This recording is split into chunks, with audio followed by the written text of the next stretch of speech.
بسم الله الرحمن الرحيم والسماء بنيناها بأيد وإنا لموسعون والأرض فرشناها فنعم الماهدون ومن كل شيء خلقنا زوجين لعلكم تذكرون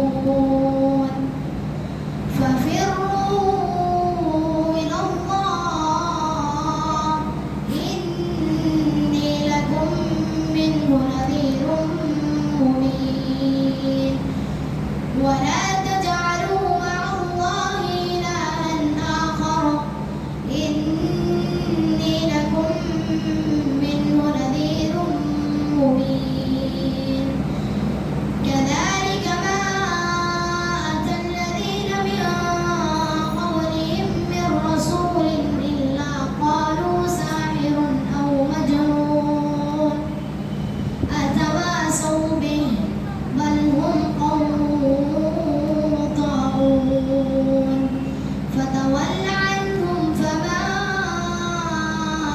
أنت بملوم وذكر فإن الذكرى تنفع المؤمنين وما خلقت الجن والإنس إلا ليعبدون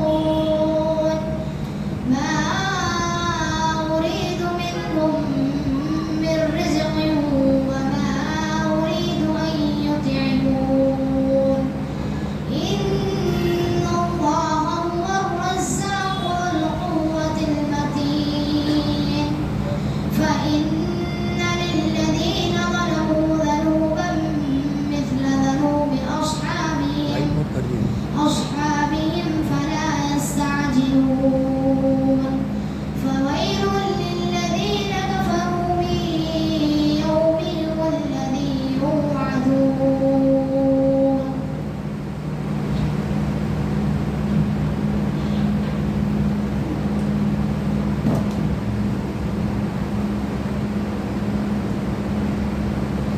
ماشاء اللہ بارک اللہ.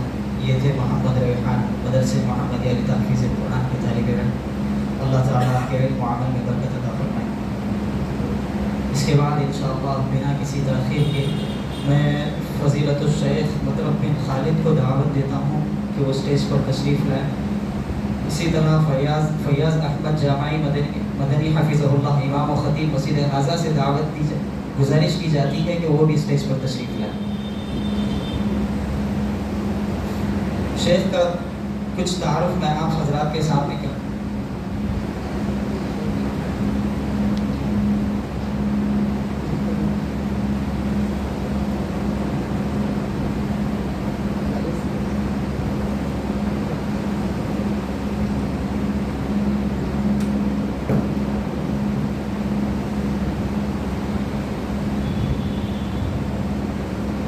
إن الحمد لله نحمده ونستعينه ونستغفره ونؤمن به ونتوكل عليه ونعوذ بالله من شرور أنفسنا ومن سيئات أعمالنا من يهده الله فلا مضل له ومن يضلل فلا هادي له وأشهد أن لا إله إلا الله وحده لا شريك له وأشهد أن محمدا عبده ورسوله أما بعد فإن خير الحديث كتاب الله وخير الهدي هدي محمد صلى الله عليه وسلم وشر الأمور محدثاتها وكل محدثة بدعة وكل بدعة ضلالة وكل ضلالة في النار. قال الله تبارك وتعالى في القرآن المجيد أعوذ بالله من الشيطان الرجيم بسم الله الرحمن الرحيم يمحق الله الربا ويربي الصدقات والله لا يحب كل كفار أثيم. محترم بزرگوں، رشتہ داروں، پیارے بچوں، پردہ نشین خواتین، ماؤں بہنوں، سب کا آپ کی اس مجلس میں تہہ دل سے پرتباہ استقبال کرتا ہوں. یا اہلا وسہلا ومرحبا بکم، اور آپ کی خدمت میں سلام پیش کرتا ہوں. السلام علیکم ورحمۃ اللہ وبرکاتہ. بڑی خوشی و مسرت کی بات ہے کہ مجھے آج آپ لوگوں کے درمیان یہاں پر آنے کا موقع ملا اور میں اس کے لیے ذمہ داران کا تہ دل سے شکر گزار ہوں کہ انہوں نے مجھے یہ موقع دیا. اور تعظیم ہے. مختصر طور پہ جسے ہمارے شیخ سفیان عمری حفظہ اللہ کچھ تعارفی کلمات پیش کرنا چاہتے تھے. میں وقت کی تنگی کے پیش نظر اور کچھ مبالغہ آرائی سے بچانے کے لیے میں نے چاہا کہ میرے سامنے غیر ضروری میری تعریف نہ ہو. میں نے انہیں روک دیا تاکہ میں خود اپنا تعارف چھوٹا سا پیش کروں. میرا تعلق آپ کے اسی شہر سے ہے, شہر کریم نگر سے, حسین پورہ کا رہنے والا ہوں. آپ کے اسی محلے کے قریب مدرسہ عربیہ اشرف العلوم میں میری حفظ کی تعلیم ہوئی. وہاں میں نے حفظ مکمل کیا. پھر جامعہ دارالسلام عبدالآباد میں میری تعلیم ہوئی عالمیت اور فضیلت کی. اس کے بعد مجھے جامعہ اسلامیہ مدینہ منورہ میں داخلہ ملا, وہاں تعلیم کا موقع ملا اور فی الحال وہیں سے تعلیم سے جڑا ہوا ہوں. وہاں میں نے کلیہ کیا شریعہ کے اندر اور ابھی ماسٹرز کر رہا ہوں علوم اسلامیہ میں, جو اقتصاد اسلامی اسلامک اکنامکس اینڈ فائنانس کہتے ہیں, اس کے اندر میرا ماسٹرز چل رہا ہے, ریسرچ چل رہا ہے. یہ میرا چھوٹا سا تعارف ہے اور آپ لوگوں کی اجازت ہو تو ہم موضوع کی طرف آتے ہیں. حاضرین, سب سے پہلے موضوع شاید آپ لوگوں نے سنا ہوگا, موضوع ہے سود سے پاک معاشرہ. پھر ہم نے اس کے نیچے چھوٹا سا ٹائٹل دیا آسانی کے سمجھنے کے لیے اور ایک جدت ایک نیا ماڈرن انداز دکھانے کے لیے کہ Islamic finance for daily life کے نام سے. سود سے پاک معاشرہ ہم کیوں کہنا چاہتے ہیں؟ مسلم معاشرہ ہو اور اس کے اندر سود ہو, اس کا تصور نہیں کیا جا سکتا. مسلم معاشرہ ہو اور اس کے اندر سود ہو, اس کا تصور نہیں کیا جا سکتا. اس کے لیے اللہ رب العالمین نے قرآن مجید کی اگر آپ آیات پڑھیں گے تو سود کے متعلق آیات آپ کو مکی زندگی میں ملیں گی اور مدنی زندگی میں بھی ملیں گی. اور سود کی مکمل حرمت کے لیے یہ انداز اپنایا گیا کہ قرآن مجید کے آخری آیات جو نازل کیے گئے ہیں ان آیات میں سے سود کی آیات بھی ہیں. ابن عباس رضی اللہ عنہ کہتے ہیں کہ اللہ کے نبی صلی اللہ علیہ وسلم نے سود کی آیتیں تلاوت کی ایک دفعہ اور شراب کی حرمت کی آیتیں ذکر کی اور کہا کہ دونوں بھی حرام ہیں, سود بھی حرام ہے اور شراب کی تجارت بھی حرام ہے. علماء نے ان دونوں کے ذکر کرنے کو ایک جگہ اس انداز میں بیان کیا کہ جس طرح آپ کے دل میں شراب کی خباثت طے چیز ہے کہ وہ گندی چیز ہے, اس سے معاشرے کا نقصان ہے, اس میں کوئی شک نہیں ہے, تو سود بھی ویسی ہی چیز ہے کہ دیکھنے میں بظاہر آپ کو فائدہ نظر آتا ہے لیکن حقیقت میں وہ فائدہ نہیں بلکہ وہ معاشرے کو تباہ کرنے والی چیز ہے, لے ڈوبنے والی چیز ہے. اللہ رب العالمین نے سورہ بقرہ کے اندر سود کھانے والوں کے انجام کو ذکر کرتے ہوئے یہ کہا کہ الذین یأکلون الربا لا یقومون الا کما یقوم الذی یتخبطہ الشیطان من المس. علماء ترجمہ کرتے ہوئے لکھتے ہیں معنی کہ وہ لوگ جو سود کھاتے ہیں کل قیامت کے دن اس انداز میں اٹھیں گے جیسا کہ کسی شیطان کے چھو لینے کی وجہ سے حواس گم شدہ ہو چکے ہوں, مخبوط الحواس ہو چکے ہوں. یعنی کہ جس انسان پر شیطان کا اثر ہو جاتا ہے اس کا احساس اس کے اندر موجود نہیں رہتا, وہ کوئی دیوانے کے انداز میں برتاؤ کرتا ہے. تو قیامت کے دن اٹھنے والا شخص جو سود خور ہوگا اس کا انجام اور اس کی شکل اس انداز میں ہوگی کہ گویا کہ مخبوط الحواس ہے, وہ عام انسان کی طرح نہیں اٹھے گا تاکہ اس کی شناخت ہو وہاں پر, تاکہ وہ ذلیل ہو وہاں پر, کیونکہ اس نے اپنی زندگی کے اندر سود کا معاملات کیا کرتا ہے. حاضرین, اسلام نے جہاں عقائد کی اصلاح کے لیے, عبادات کی اصلاح کے لیے توجہ دی, اس کے متعین اصول بتائے کہ ایسے بتایا کہ ایک پہ سے دو, اس سے کوئی ہٹ کر کوئی گنجائش نہیں رکھی کہ آپ کو کرنا ہے یہی کرنا ہے, عقیدہ یہ ہے, توحید یہ ہے, عبادات یہ ہے, بس یہ, اس سے آپ کو تجاوز نہیں کرنا ہے. لیکن وہیں پر اس پہ چھوڑ نہیں دیا کہ ہم یہ سمجھیں کہ ہماری عقائد کی اصلاح ہو چکی ہے, ہم توحید پر آ چکے ہیں, ہم بدعات سے دور ہو چکے ہیں, اس پہ اکتفا نہیں کرنا ہے بلکہ اس سے آگے بڑھ کر, جیسا کہ اللہ نے کہا ادخلوا فی السلم کافہ, کہ لوگ جو ایمان لائے ہو اسلام میں مکمل داخل ہو جائے. اور مکمل داخل ہونے کا مطلب کیا ہے کہ آپ کے اعمال چاہے وہ عبادات سے ہو, عقائد سے ہو یا پھر معاملات سے ہو, اخلاق سے ہو, ہر چیز اسی انداز میں ہو جس انداز میں ہمیں سکھایا گیا ہے, جس انداز میں دین اسلام نے ہمیں بتایا ہے, جس انداز میں نبی کریم صلی اللہ علیہ وسلم نے زندگی گزار کے بتایا ہے. کہا کہ کیا تم جانتے ہو کہ قیامت کے دن مفلس کون ہوگا؟ مفلس خلاش جو کہتے ہیں، خلاش کسے کہتے ہیں؟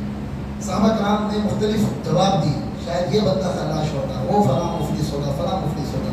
نبی کریم صلی اللہ علیہ وسلم نے سب کے جواب سنے اور کہا کہ میری امت کا مفلس وہ ہوگا جو قیامت کے دن اس حال میں آئے گا کہ اس نے عبادتیں کی ہوگی، اس کے پاس صلاۃ و سلام رہے گا، اس نے لوگوں کو عطا بھی کیا ہوگا، پیسے بھی خرچ کیے ہوں گے، اچھے اچھے بڑے بڑے اعمال کیے ہوں گے، لیکن ان اعمال کے باوجود اس کی زندگی کے اندر یہ بے ترتیبی یا یہ جو ہے بد نظمی ہے کہ وہ اس نے کسی کا حق مارا ہوگا، کسی پر ظلم کیا ہوگا، کسی کو مارا ہوگا، کسی کو گالی دیا ہوگا، کسی کا ناحق چھینا ہوگا، تو ایسا شخص میرا امت کا مفلس کہلائے گا۔ کیوں؟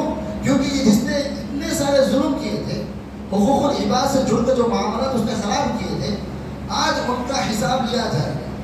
اس حساب کے بدلے میں اسے وہاں تو مال دینے کا موقع نہیں ہوگا، اسے جو دینا ہوگا اس کے بدلے میں نیکیاں دینی ہوگی، یہاں تک کہ وہ نیکیوں کا حساب ہوتے ہوتے انجام یہ ہو جائے گا کہ اس کی ساری نیکیاں ختم ہو جائیں گی اور بلکہ دوسروں کے گناہ بھی اس کے سر پہ ڈال دیے جائیں گے۔ جو ساری نیکیاں وہ لے کر گیا تھا وہاں پر، اس کا کوئی وزن باقی نہیں رہے گا۔ اسی طرح نبی صلی اللہ علیہ وسلم نے اکل حلال کے بارے میں توجہ دلاتے ہوئے اس کی اہمیت پہ زور دیتے ہوئے کہا، اے لوگوں، اللہ تعالیٰ نے تمہیں اسی بات کا حکم دیا جو اللہ نے اپنے رسولوں کو حکم دیا، کیونکہ رسول اللہ کے خاص بندے ہوتے ہیں، قریبی بندے ہوتے ہیں۔ جو بات اللہ نے اپنے قریبی بندوں کو بتائی وہی بات اللہ نے تمہیں بھی بتائی۔ قرآن مجید میں ان دو باتوں کا ذکر ہے، یا ایھا الرسول کلوا من الطیبات واعملوا صالحا، کہ اے رسولو تم اللہ کی پاکیزہ چیزوں میں سے کھاؤ اور حلال چیزیں کھاؤ، حلال طریقے سے کھاؤ۔ پھر اسی طرح مومنوں کو یہ حکم دیا گیا کہ تم پاک اور حلال چیزیں کھاؤ۔ پھر نبی کریم صلی اللہ علیہ وسلم نے ان دونوں چیزوں کا موازنہ کیا، دیکھو کس طرح اللہ تعالیٰ نے رسولوں کو حکم دیا اور مومنوں کو حکم دیا۔ پھر وہ بندہ جو اس تعلیم سے ہٹ کر زندگی گزارتا ہے، عقل حلال یعنی کہ حلال کمائی کو چھوڑ کر حرام کی طرف اس کی زندگی کا راستہ ہوتا ہے، اس راستے کو چنتا ہے، لیکن دل میں ایمان ہے، عقیدے والا ہے، دل میں ایمان بھی ہے، عمل کا بھی جذبہ ہے، لیکن مال حرام سے بچنے والا نہیں ہے۔ پھر نکلا اللہ کے راستے میں عبادت کے لیے، وہ عبادت سفر عبادت ہے اس کا، تو اس سفر کے اندر اس کی کیفیت بتائی نبی صلی اللہ علیہ وسلم نے کہ اشعث اکبر، کہ اس کے بال پراگندہ ہیں، دھول میں اٹے ہوئے ہیں، اور کپڑے جو ہے اس کے میلے ہو چکے ہیں، پرانے ہو چکے ہیں سفر کی وجہ سے، اور وہ دعا کر رہا ہے، یا رب یا رب کہہ کر ہاتھ اٹھا کر دعا کر رہا ہے، یمد یدیہ الی السماء، ہاتھ اٹھا کر دعا کر رہا ہے۔ اب بندہ جب یہ سب کر رہا ہے کیا چاہتا ہے؟ بندہ رب کی خوشنودی چاہتا ہے کہ نہیں؟ بتائیں، آپ بتائیں، ایک انسان جب دعا کرتا ہے تو کیا چاہتا ہے؟ وہی چاہتا ہے کہ رب سنے، لیکن اس کے معاملات ایسے ہیں، اس کی روزی روٹی اس انداز کی ہے جو اس کے لیے پردہ بن جاتی ہے، حاجب بن جاتی ہے، رکاوٹ بن جاتی ہے۔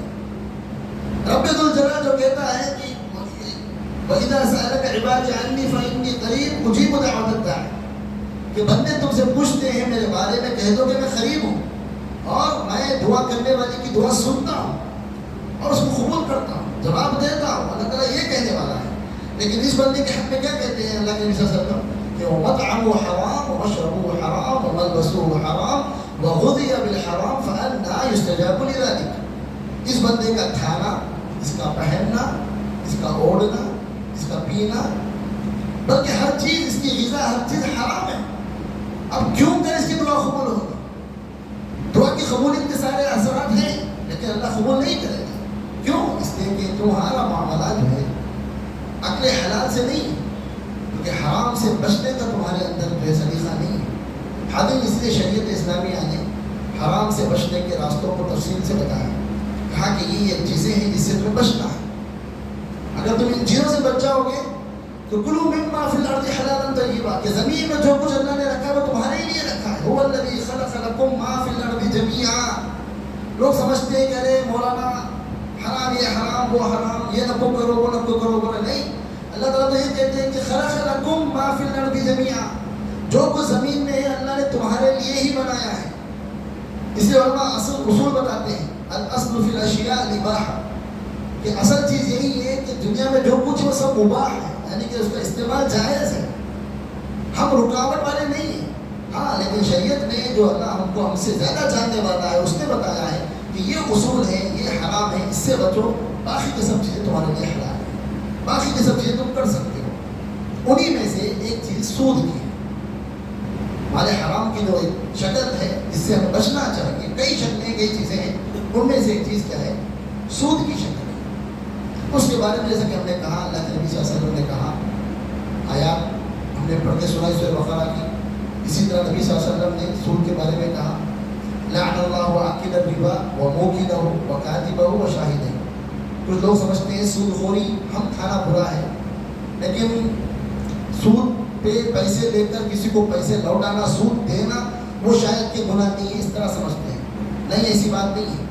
اس حدیث میں اللہ کے نبی صلی اللہ علیہ وسلم فرماتے ہیں کہ لعنت اللہ تعالیٰ نے لعنت فرمائی، یعنی کہ جس پہ اللہ کی لعنت ہوتی ہے وہ اللہ کی رحمت سے دور ہو جاتا ہے، اللہ تعالیٰ اس پہ نظر کرم نہیں کرتا۔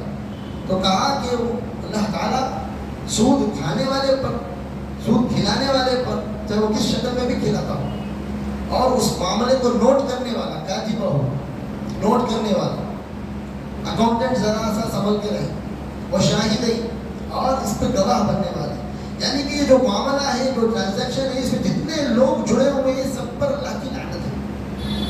اور جیسے کہ ہم نے سورہ روم کی آیت پڑھی، یمحق اللہ الربا، لعنت کی ایک شکل یہ ہے کہ اللہ تعالیٰ سود کو مٹ مارتا ہے، یعنی کہ اس کے اندر برکت نہیں دیتا، اس سے خیر کا کام نہیں ہوتا۔ پھر اس کے مقابلے میں کیا کہا؟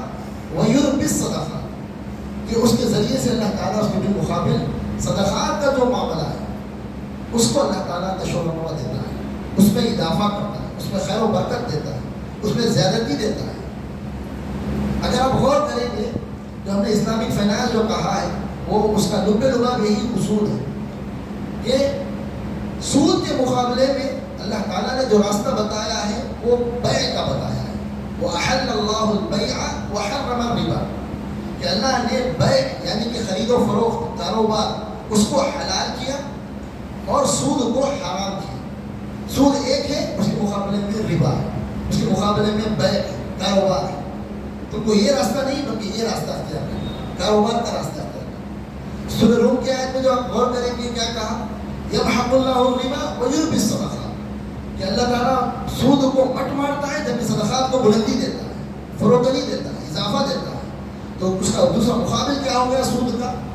صدقات ہے، صدقات کا نظام ہے، نظام زکوٰۃ آتا ہے، صدقات کی شکل میں آتا ہے، عام صدقات بھی اسی کے اندر آتے ہیں، وقف بھی اسی کے اندر آتا ہے۔ وقف بھی کیا ہے؟ صدقے کی ایک شکل ہے۔ تو اگر ہم چاہتے ہیں کہ ہمارے معاملات جو ہیں سدھریں، ہم چاہتے ہیں کہ ہمارا زندگی کے اندر، معاشرے کے اندر ایک اچھا معاشی نظام آئے، ایک سود سے پاک معاشرہ بنے، تو ان چیزوں پہ ہمارا فوکس ہونا چاہیے۔ ان چیزوں پر، یہ صدقات پر ہمارا فوکس ہونا چاہیے، بیع پہ ہمارا فوکس ہونا چاہیے، اور اس کے علاوہ جو دوسرے راستے بتائے گئے اس پر ہمارا فوکس ہونا چاہیے۔ تب جا کر ہم اس چیز تک ہم حاصل کر سکتے ہیں، پہنچ سکتے ہیں۔ وقت میں کیا ہوگا؟ ورنہ اللہ کے نبی صلی اللہ علیہ وسلم کی زبانی اللہ تعالیٰ نے سورہ قرآن میں کہلوایا، سورہ بقرہ میں، فَأْذَنُوا بِحَرْبٍ مِّنَ اللَّهِ وَرَسُولِهِ، کہ اگر تم سود کو چھوڑو گے نہیں، سود کے کاروبار کو چھوڑو گے نہیں، تو یاد رکھو، آگاہ رہو، تیار رہو اللہ اور اس کے رسول سے جنگ کرنے کے۔ دیکھیں کتنی بڑی بات ہے، اللہ اور اس کے رسول سے جنگ کرنے کا اعلان ہو رہا ہے۔ کس کو اعلان ہو رہا ہے؟ کافروں کو نہیں۔ آیت کی ابتدا میں یا ایھا الذین آمنوا اتقوا اللہ کہا، اے لوگوں جو ایمان لائے ہو اللہ سے ڈرو اور سود کو چھوڑ دو۔ نہیں چھوڑو گے تو بھی تیار ہو۔ سوچ سکتا ہے کوئی مومن، ایک انسان مسلمان، کہ وہ اللہ اس کے رسول سے جنگ کرے؟ اور کیا وہ جیت سکتا ہے؟ کیا وہ کامیابی ممکن ہے؟ نہیں، ممکن نہیں ہے۔ یہ سود کی ایک نحوست ہے کہ جب ہوگی معاشرے کے اندر، اللہ کے نبی صلی اللہ علیہ وسلم فرماتے ہیں کہ جو بھی قوم ہوگی جس قوم کے اندر بھی دو گناہ عام ہو جائیں گے، سود اور زنا، کہا کہ اللہ تعالیٰ ان پر عذاب کو مسلط کر دیتا ہے۔ اب ذرا سوچ کے دیکھیے کہ سود کتنی شکلوں میں ہمارے اطراف گھرا ہوا ہے۔ ہم مسلمان ہیں، بظاہر ہم چیز کو برا مانتے ہیں کہ بھائی ہم نے آپ کو 100 روپئے دیے، عوض میں 110 روپئے کا مطالبہ کرنا سود ہے، یہ کلیئر ہے، ہم نہیں کرنا چاہتے.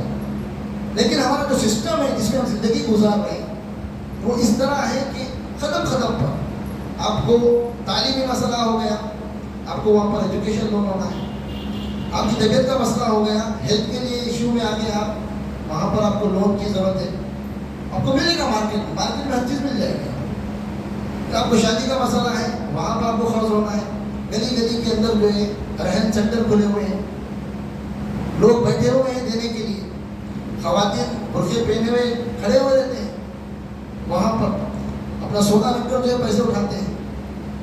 مختلف اسکیمیں چلتی ہیں، اسکیموں کے ذریعے سے جو ہے سود کا معاملہ ہوتا ہے. ہم اس کو سود نہیں سمجھتے، ہم یہ سمجھتے ہیں کہ ہم سود کھا نہیں رہے، ہم لے رہے ہیں پیسے ہم کو چاہیے. ای ایم آئی کے نام سے بہت زیادہ عام ہو چکا ہے.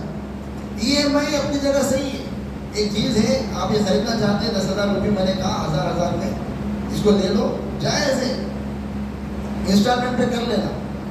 لیکن جو کاروبار کی شکل میں جب ہو رہا ہے، سسٹم کے طور پہ ہو رہا ہے، تو وہاں لکھ کے لگاتے ہیں نو کاسٹ ای ایم آئی، اور ہم سمجھ جاتے ہیں یہ انٹرسٹ فری ای ایم آئی ہے. نہیں، دونوں میں فرق ہے. انٹرسٹ فری ای ایم آئی الگ چیز ہے، نو کاسٹ ای ایم آئی الگ چیز ہے. فرق کیا ہے؟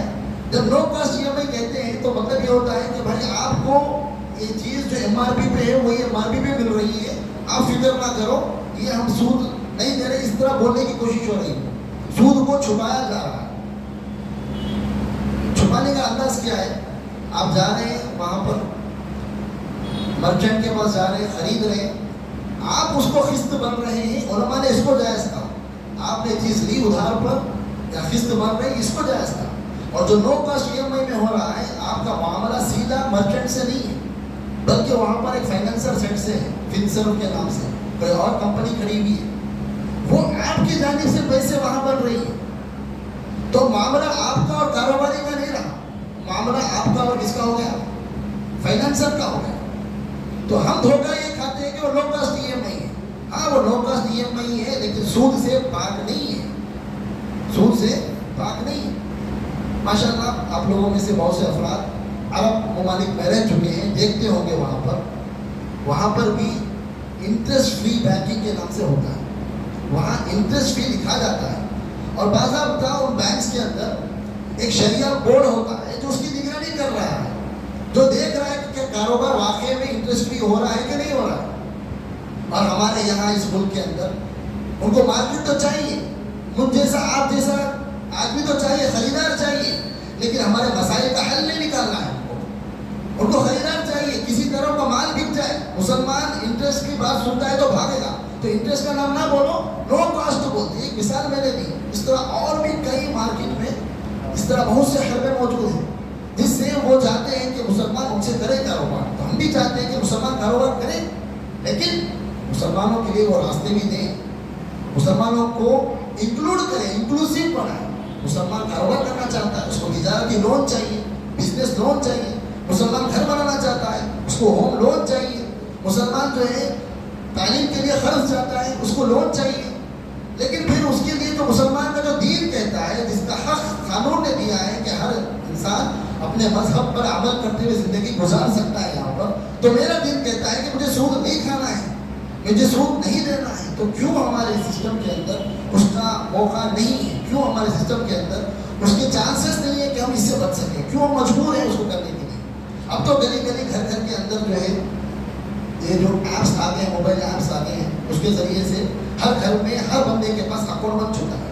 پہلے اکاؤنٹ کا سسٹم محدود تھا. اچھی بات ہے اکاؤنٹ ہے، لیکن یہ جو اکاؤنٹس ہمارے گھروں میں ہیں، ہمارے پاس ہے، جس کو ہم یوز کر رہے ہیں پیمنٹس کے لیے، ایپس کو یوز کر رہے ہیں، یہ سب کے سب کیا ہے؟ سیونگ بینک اکاؤنٹس ہیں. اور آپ کو معلوم ہوگا سیونگ بینک اکاؤنٹ میں کیا ہوتا ہے؟ ہر ماہانہ اس کے اندر جتنے پیسے ہیں اس حساب سے انٹرسٹ جو ہے ایڈ ہوتا ہے، ماہانہ کے اعتبار سے، سالانہ کے اعتبار سے. پہلے یہ اتنا عام نہیں تھا، تو خاص لوگوں کو اس کا مسئلہ پڑتا تھا، وہ لوگ سوال کرتے تھے، مسئلہ حل ہوتا تھا. لیکن آج کیسے ہو گیا؟ ہر ایک کے پاس یہ چیز موجود ہے، ہر ایک کی ضرورت اس سے جڑی ہوئی ہے. تو بتانا وہی چاہتا ہوں کہ یہ جو انٹرسٹ کے جو معاملات ہیں، کئی دفعہ ایسا ہوتا ہے کہ ہم چاہتے نہیں ہیں، ہم اس میں ملوث نہیں ہوتے ہیں، لیکن ہماری بے خبری کے اندر یا سوسائٹی کے اندر جو سسٹم ہے اس وجہ سے ہم اس کے اندر ملوث ہیں، اور نتیجہ یہ ہے کہ اس کی وجہ سے یا اور بھی وجوہات کی وجہ سے ہماری زندگیوں کے اندر برکت نہیں ہے، کیونکہ وہ اللہ نے پہلے بتا دیا یمحق اللہ الربا، کہ اللہ تعالیٰ ربا کو مٹ مارتا، اس میں برکت نہیں رکھتا، برکت اس سے ختم ہو جاتی ہے۔ یہی وجہ ہے کہ دیکھیں آپ اگر غور کریں گے کہ معاشرے کا بڑا حصہ غریبی کا شکار ہے، کیونکہ حتیٰ کہ یہاں تک بھی رپورٹس آئی ہوئی ہیں، WHO کی رپورٹ ہے، اس کے علاوہ بھی رپورٹس ہیں کہ ہر سال 55 ملین یعنی کہ 5.5 کروڑ لوگ غریبی کی ریکھا پہ کھڑے ہوئے رہتے ہیں، جو ہی کوئی بیماری کا سامنا ہوگا خلاص غریب ہو گئے، پاورٹی لائن کے پاس کھڑے ہوئے ہوتے ہیں، وہ عالم ہے ہمارے پاس۔ جبکہ بینکنگ کے اعتبار سے اور دیکھا جائے تو فائنینشیل اعتبار سے ہماری اکنامی بہت بڑی اونچے آسمان پہ جا رہی ہے، اکنامی اتنی اوپر جا رہی ہے، لیکن حالات عام انسان کے ایسے کیوں ہیں؟ وجہ یہی ہے کہ پورا سسٹم کس پہ بیس ہے؟ یہودی سودی نظام پہ بیس ہے، جس میں چند لوگوں کو فائدہ ہوتا ہے، باقی کے لوگ غریبی کے شکار ہوتے ہیں، چلے جاتے ہیں۔ لیکن اس کے بالمقابل جیسے ہم نے پہلے بتایا کہ اللہ رب العالمین نے جو حل بتایا ہے، سود کے بالمقابل جو راستہ بتایا ہے، وہ راستہ کون سا ہے؟ تجارت کا راستہ ہے۔ یہ بھی ایک مسئلہ ہے ہمارے معاشرے کا، دوسرے سوسائٹیز میں بھی ہے، لیکن ہمارے معاشرے میں اکثر یہ ہے کہ ہمارا جو نقطۂ نظر ہے وہ روایتی زندگی گزارنے کا ہے۔ ہم دیکھ رہے ہیں سب لوگ پڑھ رہے ہیں، نوکری کر رہے ہیں، تو ہم بھی نوکری کر رہے ہیں۔ ہم دیکھ رہے ہیں کہ ہمارے افراد ایک زمانے میں خلیج جایا کرتے تھے، گلف جایا کرتے تھے، اس وقت کے حالات ویسے تھے، ضرورت ویسی تھی، اور اس سے فائدہ بھی ہوتا تھا۔ آج فائدے کا اتنا بڑا فرق نہیں ہے، لیکن ہمارا روایتی مزاج بن چکا ہے، ہم سمجھتے ہیں وہی کرنا ہے جو پہلے سے ہوتا آ رہا ہے، ہم اس سے آؤٹ آف دا باکس نکل کے سوچنا نہیں چاہتے۔ کیا آؤٹ آف دا باکس ہونا نہیں چاہتے؟ کہ اللہ کے نبی صلی اللہ علیہ وسلم نے تجارت پر ابھارا، صحابہ کرام جب ہجرت کر کے مدینے کو آئے تو ان کو کاروبار میں حصے داری دی گئی، ان کو گھروں میں حصے داری دی گئی، باغات میں حصے داری دی گئی۔ عبد الرحمن بن عوف کہتے ہیں کہ نہیں، یہ جو آپ دے رہے ہیں مال، یہ آپ کو مبارک ہو، یہ آپ کا صدقہ اور ایثار ہے، دلونی علی السوق، مجھے بس بازار کا راستہ دکھا دو، میں بازار جاؤں گا، مجھے جو کرنا ہے کروں۔ پھر اس کے بعد وہ کاروبار کرتے ہیں، تجارت کرتے ہیں، مکے سے جب چھوڑ کے آتے ہیں تو عالم یہ ہوتا ہے کہ ہاتھ میں کچھ نہیں ہوتا، گھر بار مال دولت سب کچھ چھوڑ کے آتے ہیں۔ پھر اس کے بعد جو تجارت کرتے ہیں، جو تجارت میں جو برکت ہوتی ہے، آج کا جو اسٹیمیشن اگر لگایا جائے، جب وہ انتقال ہوا جو ترکہ جو ہے بانٹا گیا، تو اس زمانے کے بلینئرز کے برابر جو دولت ہوتی ہے اتنی دولت ان کے پاس تھی۔ پھر وہ برابر صدقے کرنے والے تھے، برابر زکوٰۃ دینے والے تھے، برابر جو ہے لوگوں کو نوازنے والے تھے۔ ویسے ہی حضرت زبیر بن عوام، ان کا جب انتقال ہوا تو کئی سال تک ان کے بیٹے حج کے میدان میں یہ اعلان کراتے کہ اگر کسی کا حق میرے والد پر ہو تو وہ آئے میرے حق لے کر جائے، اور کئی سال کے اس کے بعد ان کا ترکیوں کو بانٹا جاتا ہے، اور ایک ایک بیوی کو کہتے ہیں تقریباً اس زمانے کے اعتبار سے اگر دیکھا جائے تو 50 لاکھ درہم کے برابر ملتا ہے پورے ترقی کو ملا کر۔ تو یہ عالم کا ان کا تھا، کیوں؟ کیونکہ وہ لوگ دنیا تو زندگی گزارتے تھے، لیکن دنیا کو ہاتھ پہ رکھتے تھے، دل کے اندر وہ دیتے تھے، تو اللہ نے ان کو بھی نوازا۔ وہ روک کر زندگی نہیں گزارتے تھے، جبکہ سود خور کے اندر کیا ہوتا ہے، جو بے برکتی کی شکل یہ بھی ہے کہ دل بخیل بن جاتا ہے، جتنا اس کو ملتا ہے اتنا ہی وہ ڈرتے جاتا ہے، اتنا ہی اس کو بچانے کی کوشش میں لگا ہوا رہتا ہے۔ اسی لیے اللہ کے نبی صلی اللہ علیہ وسلم کہتے ہیں کہ ہر روز ایک منادی، ایک اللہ کی طرف سے مقرر فرشتہ دعا کرتا ہے، اللہم اعطِ منفقا خلفا وآتِ ممسکا تلفا، کہ اے اللہ دینے والے کو، عطا کرنے والے کو نواز، تو بھی نواز، اللہ کہ تو بھی عطا کر، اور جو روک کر رکھنے والا ہے تو بھی اسے روک دے، تو بھی اسے مت دے۔ تو لہٰذا نوازنے کا ان کا راستہ تھا، وہ ڈرتے نہیں تھے۔ ان سے پوچھا گیا، حضرت عبد الرحمن بن عوف سے پوچھا گیا کہ آپ کی تجارت میں یہ برکت کی وجہ کیا ہے، اتنا فائدہ کیسے ہوتا ہے؟ تو انہوں نے کیا کہا؟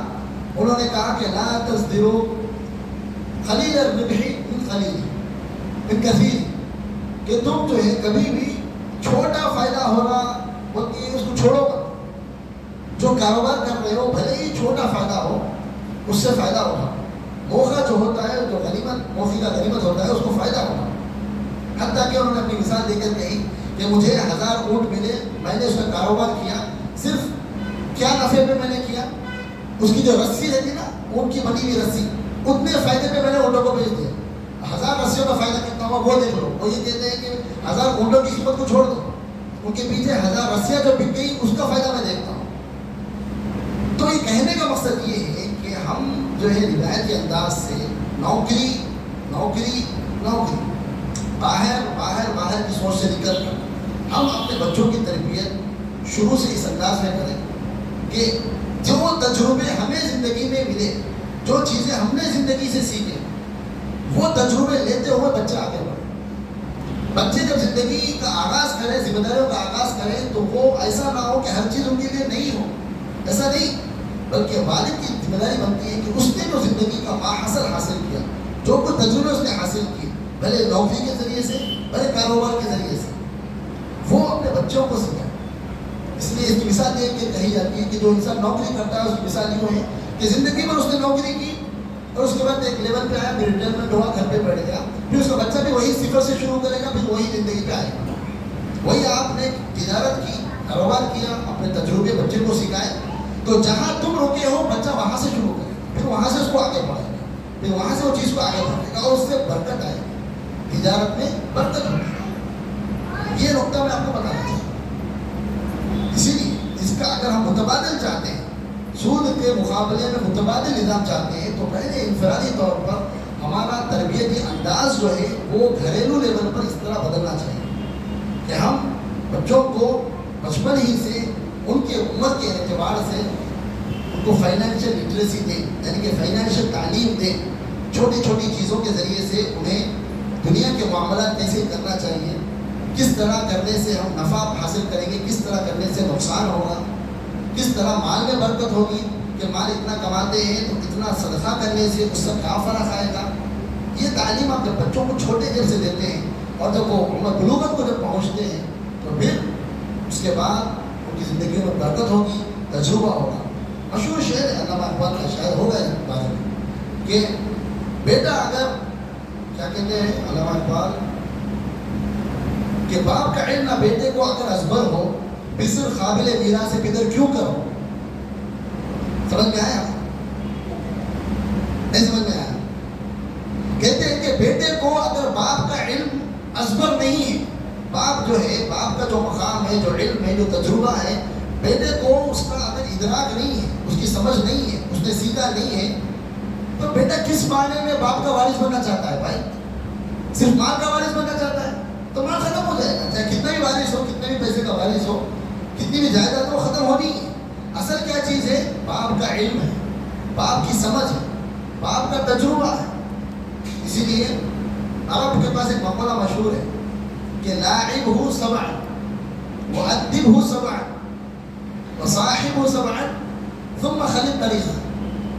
کہ بچہ جب ہے نا، پیدا جب ہوا، سبعا لاعبہ سبعا، 7 سال تک اس کے ساتھ کھیلو کودو، بہت اس کو وقت دو، اچھا کھیلنے دو، جو مستی کرنا ہے کرنے دو، نظر رکھو، جتنا کرنا ہے کرنے دو. پھر وادبہ سبعا، پھر اس کے بعد کے 7 سال کا جو مرحلہ ہے، 8 سے 14 سال کی عمر تک کا ادب سکھانے کا وقت ہے. اسی لیے نبی صلی اللہ علیہ وسلم نے وہ حدیث دیکھی، مروا اولادکم الصلاۃ وهم ابناء 7 سنین، کہ اپنے بچوں کو نماز کا حکم دو 7 سال کی عمر میں. حالانکہ فرض نہیں ہوئی، لیکن کہا کہ نہیں حکم دو، کیونکہ یہ وقت ادب سکھانے کا ہے، زندگی کا سلیقہ سکھانے کا ہے، آداب و اخلاق سکھانے کا ہے.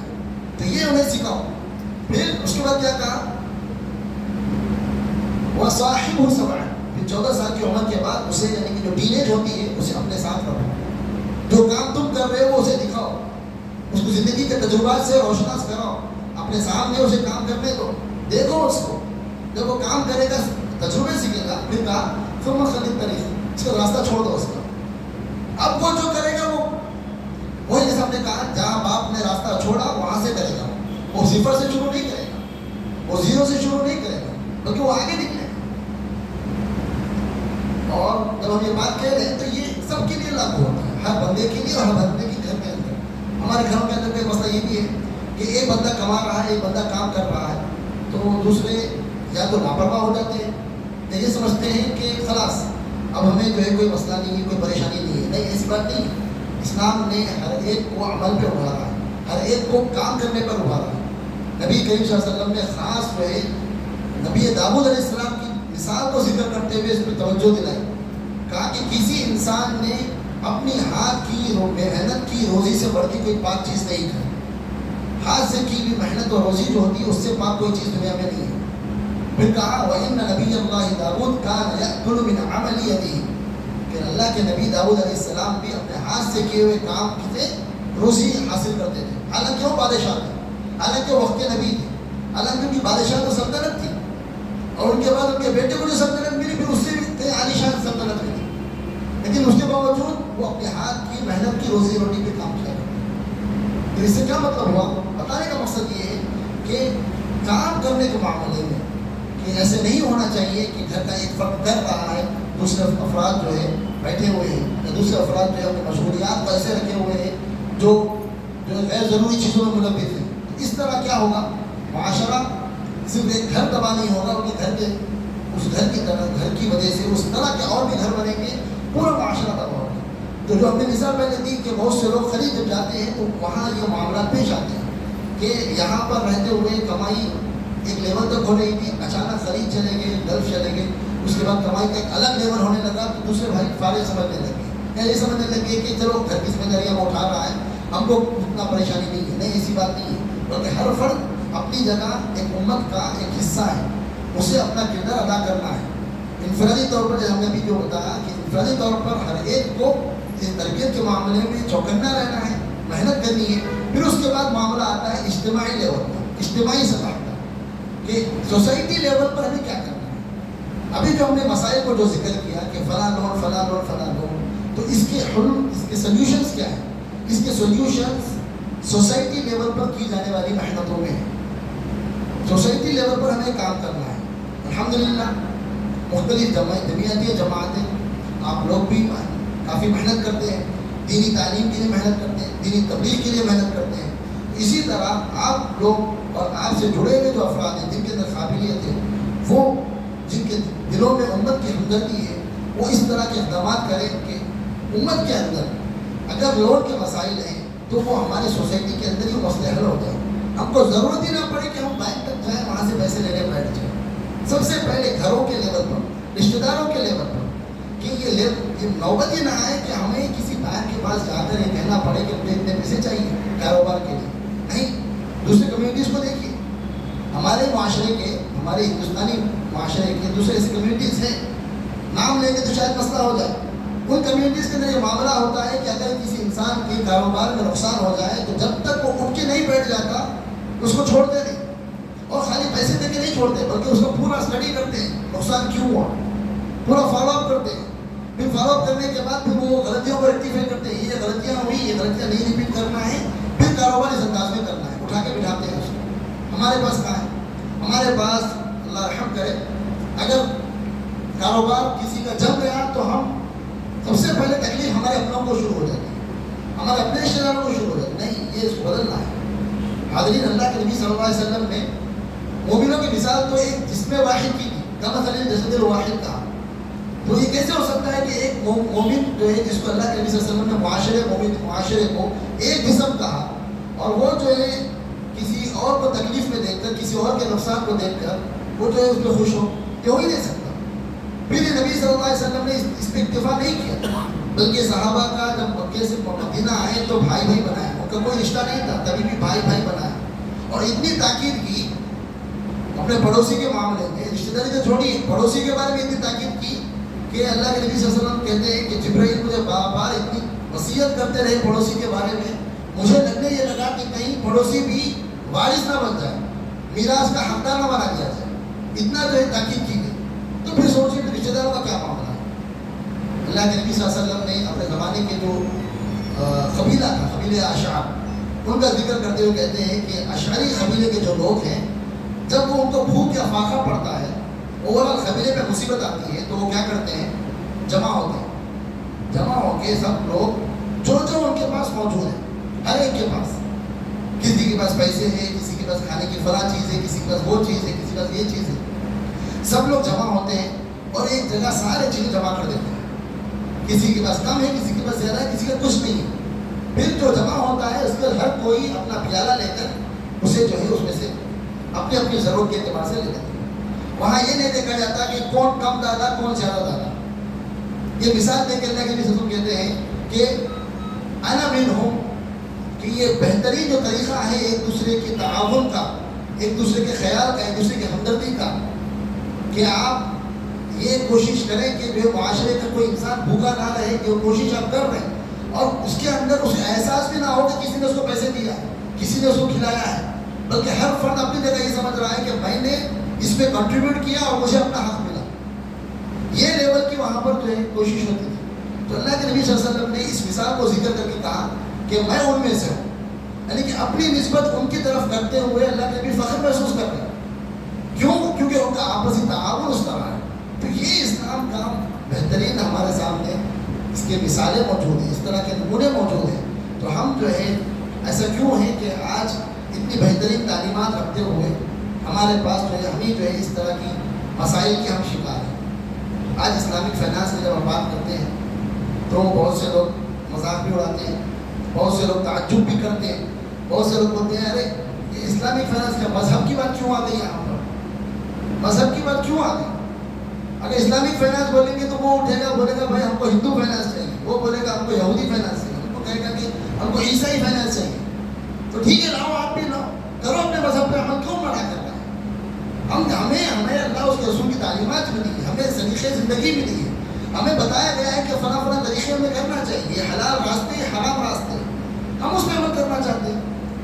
جب ہم اس پہ عمل کرنا چاہتے ہیں تو تمہیں اس میں کیا مسئلہ ہے. تو لہٰذا اگر ہمارے اندر شعور ہوگا, ہمارے اندر سمجھداری ہوگی اور ہم اس کے لیے کما حق کو کوشش کریں گے تو بھلے ہی جتنے مخالفتیں ہوں, کوئی مخالفتوں کا کوئی نقصان نہیں ہوگا, آگے بڑھیں گے اور کامیاب ہوں گے. لیکن جیسے میں نے کہا کہ شعوری طور پر, اجتماعی طور پر ہر رشتہ داری کی ایک کوئی ایسی گیدرنگ ہونی چاہیے, ہر رشتہ داروں کے اندر اس طرح کوئی نظام ہونا چاہیے کہ وہ رشتہ داروں کے مسائل کو حل کر سکیں. مساجد کے لوگ اپنے حلقے کے اندر یہ بات کی کوشش کریں کہ ہمارے مساجد کے جو لوگ ہیں, ہمارے مسجد سے جو لوگ جڑے ہوئے ہیں, سمجھدار جو لوگ ہیں, اس طرح کا فنڈ بنائیں. بہت سے کاموں کے لیے ہم فنڈ بناتے ہیں, بہت سے ہم کار خیر کرتے ہیں, اس طرح کی کار خیر میں باہر کریں. بہت سی جماعتیں کر بھی نہیں, ہمیں بھی کرنا چاہیے کہ کم سے کم زیادہ نہیں کہ ہر کوئی اس فنڈ کے اندر ہر ماہ 500 یا 1000 روپے کی کنٹریبیوشن کرے. 10 لوگ بھی جمع ہو جاتے ہیں تو مہینے کے 10 سال کے لاکھ سوا لاکھ بن جاتے ہیں. کچھ ہی دن سالوں کے اندر وہ 10-15 لاکھ تک چلے جاتے ہیں. تو میرا کیا ہے 500-1000 روپے کی بات ہے, لیکن وہ کس انداز میں ہوگی, وقف کے انداز میں ہوگی. وقف پہلے وقف جب سوچتے ہیں تو ہمارے دماغ میں کیا آتا ہے, وقف کا مطلب ارے مسجد, ارے کون سا, ہر کوئی کیسے کر سکتا ہے. وقف کا مطلب ارے اتنی بڑی زمین دینا نہیں, وقف ہر چھوٹی سے بڑی چیز کر سکتے ہیں. بلکہ آپ چاہیں تو اگر آپ سمجھیں کہ آپ جو بیٹھ کے خدمت انجام دے رہے ہیں آپ کے فاضل وقت کے اندر, اضافی وقت کے اندر, کہ میری زندگی کے 2 گھنٹے میں وقف کرتا ہوں ہر ہفتے, یہ بھی وقف ہے. وقف کا مطلب یہ وہ چیز کہ آپ ایسا کام کریں کہ اس کے ذریعے سے دوسروں کو فائدہ ہو اور وہ فائدہ چلتا رہے, فائدہ چلتا رہے, اسے وقف کہتے ہیں, اسے صدقہ جاریہ کہتے ہیں. آپ علم کسی کو سکھا رہے ہیں, وہ علم گزر رہا ہے, چل رہا ہے, اس سے لوگ فائدہ اٹھاتے جا رہے ہیں, یہ بھی ایک قسم کا وقف ہے, وقف علمی.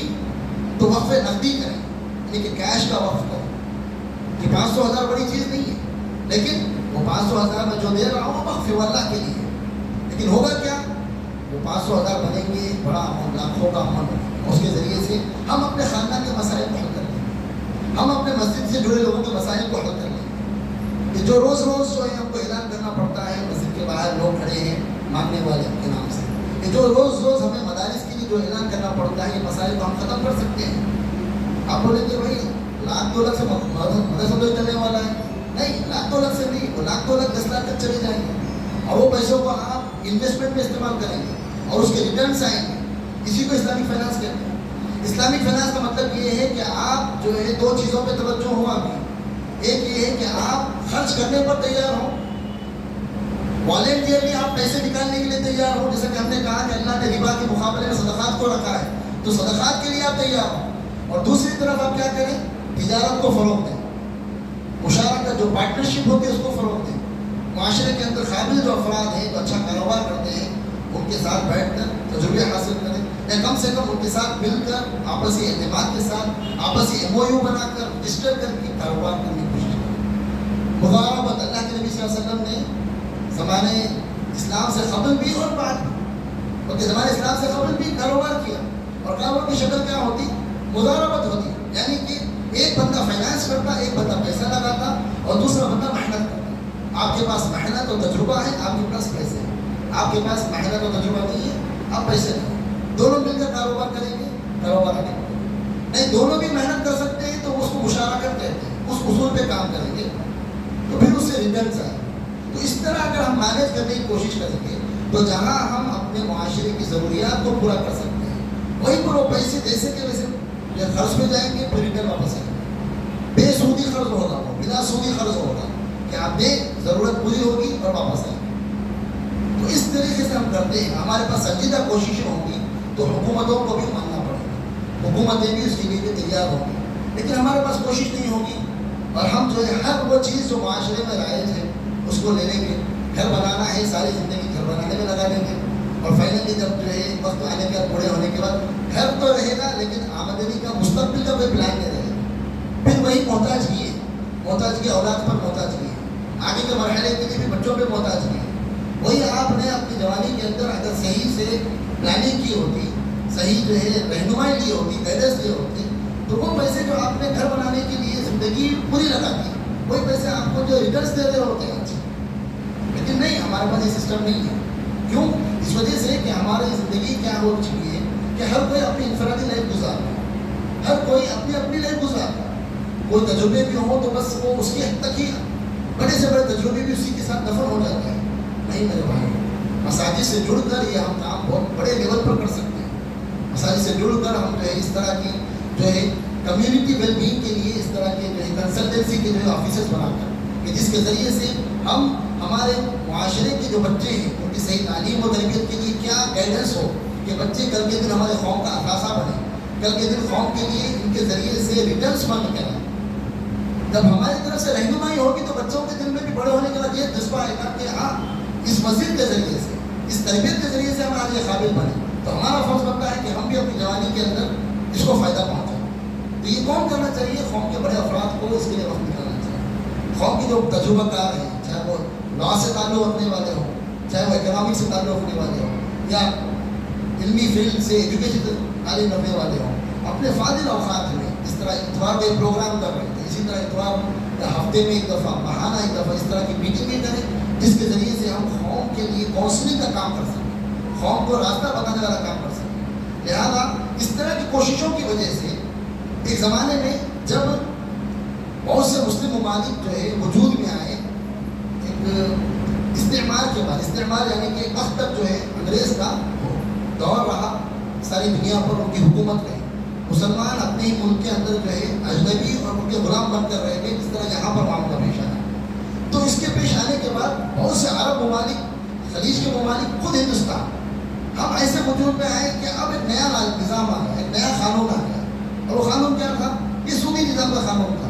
تو تقریباً 10 سال 20 سال تک یہ ایسے ہی چلتا رہا، لیکن یہی کانسیپٹ جو میں نے کہا کوآپریٹو سوسائٹی کے کانسیپٹ پر جو ہے کوششیں جب شروع ہوئی، تو آج اسلامک فائنانس کی اوور آل پوری دنیا کی جو انڈسٹری ہے وہ تقریباً $5 ٹریلین کی اکنامی بن چکی ہے۔ $5 ٹریلین، جو کہ تقریباً 6 کروڑ بنتی ہے، 6 لاکھ کروڑ کی بنتی ہے ساری دنیا کے اعتبار سے۔ دیکھنے میں فگر بہت بڑا ہے، لیکن اوور آل دنیا کی اکنامی کے مقابلے میں یہ فگر بس 2% ہے۔ کتنی ہے؟ 2% ہے۔ مسلمان کتنے ہیں؟ مسلمان کتنے ہیں؟ کم سے کم 20 سے 25% تو ہے، لیکن اس کے باوجود کیوں یہ سسٹم اتنا ہمارا جو ہے کمزور ہے؟ وجہ یہ ہے کہ یہ سسٹم نیا ہے، لیکن الحمدللہ کوششیں ہوئی۔ ہم نے کہا کہ نہیں، ہمیں یہ سسٹم نہیں چاہیے، ہمیں یہ بینکنگ کا جو سسٹم ہے اس کے مقابلے میں ہمیں ایسا سسٹم چاہیے کہ ہمیں لون بھی ملتا ہے تو بلا سودی ملے، ہم جو ہے ہمارے پاس سیونگ بھی ہے تو اس پہ ہمیں ریٹرنس ملے تو سود کی شکل میں نہیں بلکہ انویسٹمنٹ کے پروفٹس کی شکل میں ملے۔ تو لہٰذا اسلامک بینکنگ وجود میں ہے، اسلامک جو ہے انشورنس کی انڈسٹری وجود میں ہے، پھر اسلامک بانڈس جو جسے سکوک کہا جاتا ہے وہ وجود میں آئے کہ کمپنی بھی جو ہے کمپنیز بھی جو ہے بانڈس نکال رہی ہیں, حکومتیں بھی آج بانڈس نکال رہی ہیں. ہندوستان میں بھی نکلتے ہیں, لیکن کون سے نکلتے ہیں؟ سود کے بیس پہ نکلتے ہیں, انٹرسٹ کے بیس پہ نکلتے ہیں. لیکن دوسری حکومتوں میں, دوسرے ممالک میں کیا ہو رہا ہے, مسلمانوں کے اس ڈیمانڈ کی وجہ سے, مسلمانوں کے اس مطالبے کی وجہ سے حکومتیں جو ہے یہ کہہ رہی کہ ٹھیک ہے ہم تمہارے لیے ایسا انتظام کریں گے جس کے اندر بلا سودی نظام ہو, بلا سودی جو ہے آپ پیسے بھی لگائیں تو اس پر جو ہے انویسٹمنٹ کا ریٹرن ملے. تو یہ کوششیں کرنے پر کوششیں کامیاب ہو رہی ہیں. تو خلاصے کے طور پر اگر ہم کہیں گے تو یہ سسٹم چلتا کیسے ہے؟ خلاصے کے طور پر سسٹم 3 سے 4 اصول پہ چلتا ہے. پہلی چیز مشارکت کے اصول پر, یعنی کہ جو شخص چاہتا ہے کہ اس کے پیسے پر اس کو ریٹرنس ملے تو پھر وہ تیار ہو کہ پروفٹ اینڈ لاس کی شیئرنگ کے اوپر, اسے شیئرنگ کو مشارکہ کہتے ہیں. آپ چاہتے ہیں کہ آپ کے پیسوں کی سی حفاظت ہو تو پھر اس کے لیے کرنٹ اکاؤنٹ ہے کہ آپ پیسے رکھیں, پیسے نکالیں. نہیں, آپ چاہتے ہیں کہ پیسے اتنی وافر مقدار میں ہیں کہ آپ تھوڑا رسک لے سکتے ہیں, آپ بس سوچ کا رسک ہو رہا ہے وہاں پر, کیونکہ بینکس وغیرہ آلریڈی اتنا کام اس میں کرتے ہیں کہ نقصان نہ ہونے پائے اور بہت کم ہی نقصان پیش آتا ہے. تو مشارکت کے اصول پر کام ہوتا ہے کہ آپ کے پیسے جو اکاؤنٹ میں پڑے اس کو جو ہے انویسٹمنٹ میں یوز کیا جاتا ہے اور اس کے ریٹرنس اس پر آتے ہیں. یا پھر اسی طرح جو ہے جو کام ہوتا ہے وہ مشارکت سے ہٹ کر مداینہ کے اصول پر, یعنی کہ آپ کے پیسے ہیں, آپ چاہتے ہیں کہ رسک کے بغیر اس پہ ریٹرنس ملے. تو ہوتا یہ ہے کہ آپ کے پیسوں سے ایک چیز خریدی جاتی ہے, پھر اس چیز کو یا تو کرائے پہ دیا جاتا ہے یا اس چیز کو اس سے بڑی والی قیمت پہ بیچ دیا جاتا ہے اور اس کے قسطوں کے پیسے آپ کو ملتے ہیں. اس میں کیا ہوتا ہے کہ آپ کے پیسے انویسٹ بھی ہوئے اور سیف جگہ انویسٹ ہو چکے ہیں, آپ کے پیسوں پر ریٹرنس ملنا طے ہو چکا ہے. اللہ یہ کہ آگے والا دھوکہ دے کے الگ راستہ اختیار کرے, وہ دھوکے کا راستہ تو ہر جگہ موجود ہوتا ہے, اس کو جو ہے اس کو روکنے کے الگ طریقے, اس کے الگ راستے ہوتے ہیں. تو یہ اسلامک فائنانس کا ایک چھوٹا سا تعارف ہے اور اس کے بارے میں چھوٹی سی جو ہے غلط فہمیوں کا ازالہ ہے اور اس کے یہ جو راستے ہمیں اختیار کرنی چاہیے اس کے بارے میں تھوڑی سی معلومات ہے. دعا کرتے ہیں کہ اللہ رب العالمین ہم سب کو اس کے لیے کوششیں کرنے کی توفیق عطا فرمائے, اس کے لیے ہمارے لیے بہتر راستے بنانے کی توفیق عطا فرمائے. قوم کے ذمہ دار افراد کو اس کے لیے حساس بننے, اس کے لیے محنت کرنے کی توفیق عطا فرمائے, اس کے ذریعے سے قوم کو رہنمائی ملے. آمین و آخر دعوانا الحمدللہ رب العالمین. اگر کوئی سوالات ہوں تو آپ کو سوالات پیش کر سکتے ہیں.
سراج بھائی نے جو سوال کیا ہے وہ یہ ہے کہ جو خلیجی ممالک ہیں اس میں خصوصی طور پر سعودی عرب کا ذکر کیا کہ وہاں پر جو سسٹم چل رہا ہے آٹو فائنینسنگ کے نام سے, ٹھیک ہے, یعنی کہ گاڑی کو انسٹالمنٹ کے خریدنے کے طریقے.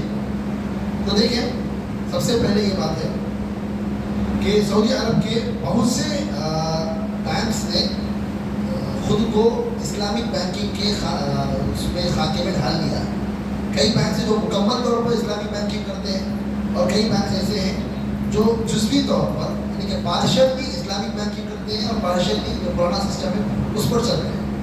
تو اگر کسی بینک کی جانب سے اس طرح کی ایڈورٹائزنگ ہے کہ وہ کہہ رہے ہیں کہ ہم جو کر رہے ہیں وہ شریعہ کمپلینٹ ہے اور خریدار اگر چاہتا ہے کہ خریدیں کوئی چیز کو انسٹالمنٹ پہ تو وہ اس بات کی تحقیق کر لے کہ کیا جو یہ معاملہ ہے وہ شریعہ بورڈ جو ہوتا ہے اس کے ایڈوائزری میں ہو رہا ہے، اس کی نگرانی میں ہو رہا ہے یہ کام، اس بات کا اعتماد کرنا۔ اگر اس کی نگرانی میں یہ ہو رہا ہے اور وہ کہتے ہیں کہ یہ فتویٰ دیتے ہیں کہ ہاں یہ جو فائنینسنگ ہے یہ اسلامیکلی صحیح ہے، تو پھر خریدار کو اس کا جو سمجھے کہ ذمہ داری تھی کہ کام کرنے سے پہلے تحقیق کر لینا کہ صحیح ہو رہا ہے کہ غلط ہو رہا ہے، اس نے اپنا حق ادا کرنا ہے، کیونکہ اب اس کی ذمہ داری اس بورڈ پر آ چکی ہے، اور بورڈ جو ہوتا ہے وہ اس تمام چیزوں کی نگرانی کرتا ہے، نظر رکھتا ہے شروع سے لے کے آخر تک کہ یہ چیز جو ہے سود سے پاک ہو، تب اس چیز کا خریدنا اس بورڈ کی نگرانی میں صحیح ہے۔ اور معلومات کے لیے سعودی عرب کے بینکوں کے جیسے ہم نے کہا کہ راجحی بینک ایسا ہے جو تقریباً بلکہ 100% جو ہے یہ ٹوٹلی انٹرسٹ فری بینک ہے، پورا کام اس کا وداؤٹ انٹرسٹ ہوتا ہے، اس کے اپنے قوانین میں یہ لکھا ہوا ہے، اور یہ کام بھی اسی انداز میں لوگ کرتے ہیں۔ بہت سے لوگ جو ہے غلط فہمی کے بھی شکار رہتے ہیں، غلط فہمی اس وجہ سے ہوتی ہے کہ وہ احتیاط کے لیے کہ بھائی یہ لوگ بول تو رہے ہیں کہ شریعہ کے اندر، لیکن لے رہے بڑھ کے پیسے، تو وہ اس کی تفصیل ہے۔ جیسے ہم نے ابھی کہا کہ ہوتا یہ ہے کہ آپ کو ایک چیز جو ہے پروفٹ اینڈ لاس کی شرح پہ دی جاتی ہے۔ ایک کاروبار کا ایک طریقہ یہ ہے پروفٹ اینڈ لاس کی شرح، اور ایک طریقہ یہ ہے کہ میں پیسے رکھ رہا ہوں، یہ پروفٹ اور لاس کا رسک لینا نہیں چاہتا، تو یہ رسک سے بچنے کے لیے وہ کیا کرتے ہیں کہ بینک جو ہے اس چیز کو، اس گاڑی کو خریدتے ہیں، اپنی ملکیت پہ لیتے ہیں، اماؤنٹ پہ سرٹن اماؤنٹ ہوتا ہے، پھر اس چیز کو دوسروں کو بیچ دیتے ہیں۔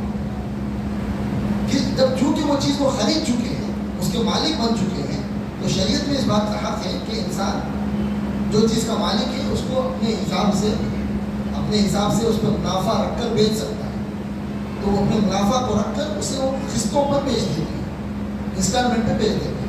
اس طریقے سے یہ چیز جو ہے جائز کے خانے میں آتی ہے، اور اس کو برا بہا کہا جاتا ہے۔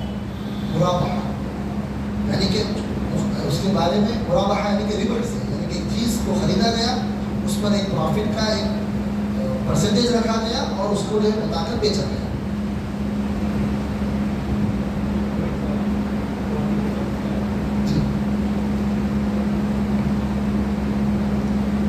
سوال یہ ہے، پیسیو انکم جو سوسائٹی میں عام ہو چکا ہے، کالج کی بچیاں مدارس کے پیسیو انکم چین سسٹم، پیسیو انکم جو سوسائٹی میں عام ہو چکا ہے، کالج کے بچیاں مدارس کے غریبت کے سب میں شامل ہو جا رہے ہیں۔ چین سسٹم جو کہ چین سسٹم ہے، کتنے قسم ہے اس کے، کیوں غلط ہے، اور اس کے رشتے میں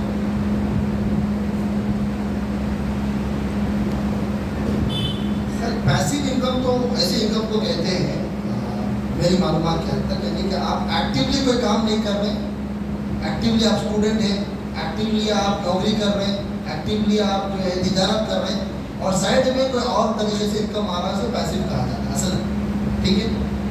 اب جس سوال کی نوعیت کو پیش کیا گیا یہ ایلیمنٹ کی شکل میں آتا ہے، یعنی کہ چین مارکیٹنگ کے اندر آتا ہے، اسے پیرامڈ مارکیٹنگ کہا جاتا ہے کہ آپ جو ہے جتنا لوگوں کو اس سے جوڑیں گے اور پھر اس کی وجہ سے جتنے لوگ جڑتے جائیں گے اس کا فائدہ آپ کو پہنچے گا۔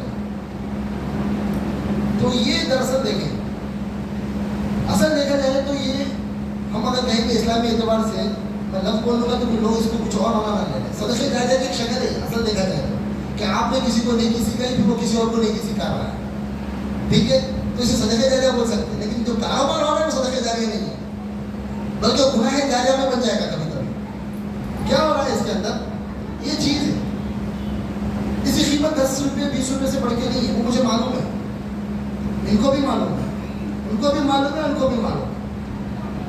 اب یہاں میں کہتا ہوں کہ بھائی آپ اس کو 100 میں لے لو، میں آپ کو یقین دلاؤں گا کہ آپ کو فائدہ ہوگا۔ کیا فائدہ ہوگا؟ مجھے جو فائدہ ہوگا اس میں سے میں آپ کو اتنا پرسنٹیج دوں گا۔ تو پھر یہی بندہ کیا کرتا ہے، سیم یہی جو ہے تھیوری استعمال کر کے ان کو چپکاتے ہیں، حالانکہ یہ چیز کی قیمت 10 روپے ہی ہے، اس کے باوجود اسے بیچا جاتا ہے 100 روپے میں، 1000 روپے میں بڑھا کر۔ کیوں؟ تاکہ میرے پاس 10 روپے کے بدلے میں ان کے پاس سے 100 روپے آ چکے ہیں، پھر ان کے پاس وہاں سے 100 روپے آ چکے ہیں، پھر کہ وہاں سے 100 روپے آ چکے ہیں، 100 روپے آ چکے ہیں. اس طرح لوگ جڑتے چلے جاتے ہیں اس سے. تو ظاہر سی بات ہے جب یہ چیز جو ہے 100 روپے کی تھی نہیں تو بچے کتنے پیسے اس پر؟ مجھے 90 روپے بچے. یعنی کہ 90% کا جو ہے اس پر جو ہے 90% نہیں بلکہ 99 پر فائدہ ہو گیا اس کے اوپر. جبکہ انسان کاروبار کرتا ہے، ماشاء اللہ کاروباری ہے، تو بمشکل انسان محنت کر کے اپنی پوری لاکھوں کا کاروبار لگا کر مہینے پہ 5 سے 10% تک کا فائدہ حاصل کرتا ہے اخراجات کو نکال کر. 5 سے 10% کی جو منافع ہوتا ہے، 15% کا منافع ہوتا ہے. لیکن یہاں کیا ہو رہا ہے؟ 90 ٹائمز بڑھ کے فائدہ ہو رہا ہے. تو آسان طریقہ ہے، بس کیا کرنا ہے، آگے والے کو کسی بھی طریقے سے قائل کرنا ہے کہ آپ اس کو خرید لو، بھلے ہی آپ اس کو استعمال نہ کرو، بھلے ہی آپ اس کو چیز کو بھیج دو. تو اسے چین مارکیٹنگ کہتے ہیں. تو چین مارکیٹنگ کا اصل حکم یہی ہے کہ واقعی میں وہ چیز استعمال کی ہے اور اس کی حقیقی قیمت پہ بیچی جا رہی ہے اور اس پر کسی کو کوئی بونس دیا جا رہا ہے تو الگ بات ہے. لیکن وہ چیز اگر بس ڈمی چیز ہے، مقصد یہ ہے کہ کسی طرح آگے والے سے پیسے لے لینے کا ہے اور اس میں سے اس کو کچھ بونس دلا دینا ہے، تو یہاں پر چیز جو ہے ایک ڈمی چیز ہے اور اس کے اوپر جو کاروبار ہو رہا ہے وہ پیسے کے بدلے پیسے ہو رہے ہیں کہ آپ نے مجھے 100 دیے، بدلے میں آپ کو وہ بندہ 100 دے گا اور میں آپ کو 10 روپے بونس دوں گا. پھر وہ آپ اس کو بیچیں گے، وہ اس کو دے دے گا. تو اس کو کہتے ہیں پیرامڈ. کیونکہ یہ جو سلسلہ چلے گا ایک وقت تک چلے گا. جب تک چلے گا جب تک کہ نیا بیوقوف مل جائے، چلتا رہے گا. جس وقت بیوقوف ملنا بند ہو جائیں گے مارکیٹ کے اندر، خلاص بند ہو جائے گا راستہ. اور سب سے بڑا بیوقوف کون ہوگا؟ وہ جو آخری بندہ ہوگا جس نے اس کو خریدا. اور جتنے لوگ ہوشیار تھے وہ شروع میں فائدے میں رہیں گے. تو یہ اس وجہ سے حرام میں آ رہا ہے.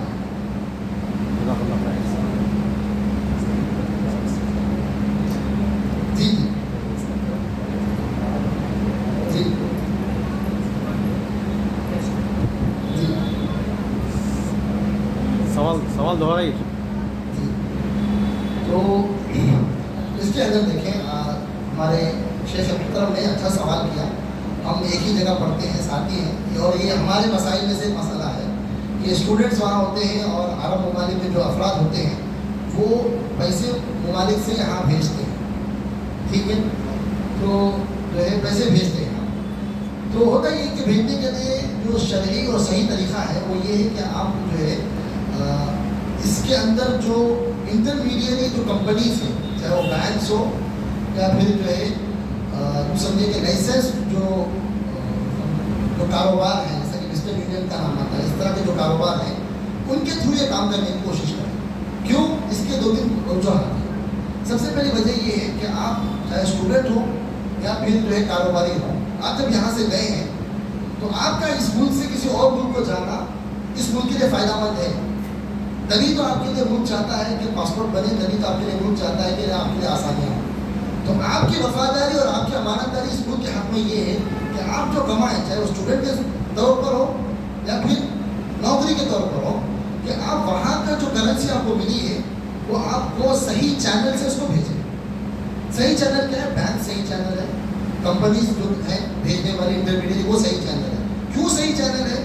اس لیے کہ آپ کے پیسے جب آپ ان کو دیں گے ریال ڈالر تو وہ پیسے یہاں کی حکومت کو آئیں گے.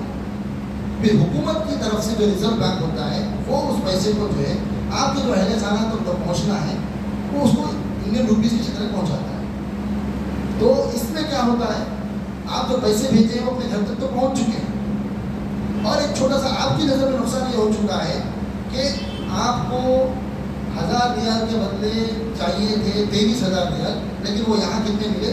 25,000 ریال 500. بس 500 روپے کا آپ کو نقصان ہوا. لیکن حقیقت میں وہ 500 کا نقصان نہیں ہے. کیوں؟ اس لیے کہ آپ اس ملک کے قانون کے بھی پابند ہیں اور اس ملک کے قانون کے بھی پابند ہیں.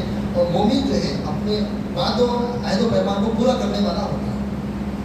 تو وعد و عہد و پیمان کے مطابق یہ اگر ہم ان چینلز کو چھوڑ کر دوسرے راستے جو اختیار کرتے ہیں جسے ہنڈی کہا جاتا ہے، ہنڈی اپنی جگہ غلط نہیں ہے، ہنڈی اپنی جگہ غلط نہیں ہے، لیکن قانونی اعتبار سے اسے بنا رکھا گیا ہے اس ملک میں بھی اس ملک میں بھی. تو لہٰذا آپ اس چینل میں جب چلے جائیں گے تو بلیک مارکیٹ میں چلے جائیں گے. تو اس وجہ سے ضروری کیا ہے کہ آپ اس طرح کے تعاملات سے بچیں. پہلی چیز، کیونکہ ہم عہد و پیمان کے پابند لوگ ہیں. مومن جہاں بھی ہوگا وہاں کے قانون کی پابندی کرے گا، غداری نہیں کرے گا. دوسری چیز اس سے اس ملک کی اکنامی کو فائدہ ہوگا. آپ جو غریبی کے لیے رو رہے ہیں نا, کیوں؟ اس کے لیے ہماری کرنسی بھی کھوتی جائے. اگر ہم باہر کمائیں گے اور یہاں بھیجنے کے پیسے بھی ہم ڈائریکٹ ان کو نہیں دیں گے تو ظاہر سی بات ہے دیکھنے میں نظر آئے گا کہ بھائی ہم کو ریال کے بدلے میں 23 روپے مل رہے ہیں, لیکن وہ 23 روپے کی قیمت کتنی ہے؟ پہلے کے مقابلے میں 5 روپے کی قیمت بھی نہیں رہے گی. تو لہٰذا پیسے صحیح اکنامی میں آئیں گے تو اس کے اوور آل فائدے ہوں گے, دور رس فائدے ہوں گے. ہمیں اپنا فائدہ چھوڑ کر دیکھنا ہوگا. تیسرا مسئلہ جو آپ کا ہے وہ شرعی طور پر بتا دیتا ہوں. شرعی اعتبار سے کیا ہوتا ہے, علماء نے یہ کہا کہ جب پیسے کا جب تبادلہ ہوگا, پیسے کا جب تبادلہ ہوگا تو ضروری ہے کہ یدن بھی یدن ہونا چاہیے, ایک ہاتھ سے بھی ایک ہاتھ سے بھی. یہ سوال آپ نے کیا تھا. تو یدن بھی یدن, اب وہاں بیٹھے ہیں ریال ہے اور یہاں بیٹھے ہیں روپیے ہیں, تو ید بھی ید کیسے ہوگا؟ فوری فوری تو تبادلہ نہیں ہوگا. ایسا ہوگا کہ ایک کو دینا پڑے گا, ایک کو لینا پڑے گا, ٹائم لگ جائے گا. تو جب آپ انٹرمیڈیری کمپنی سے کرتے ہیں تو علماء نے اس بارے میں خاص فتویٰ دیا. کیا خاص فتویٰ دیا؟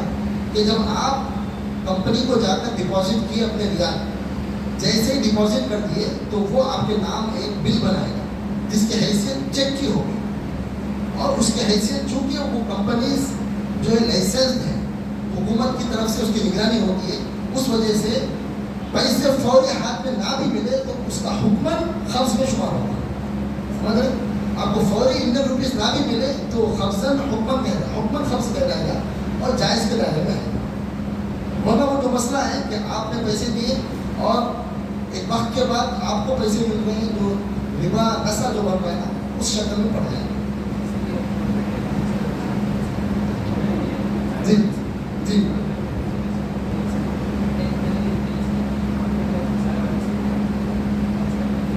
کس کو دے رہے ہیں؟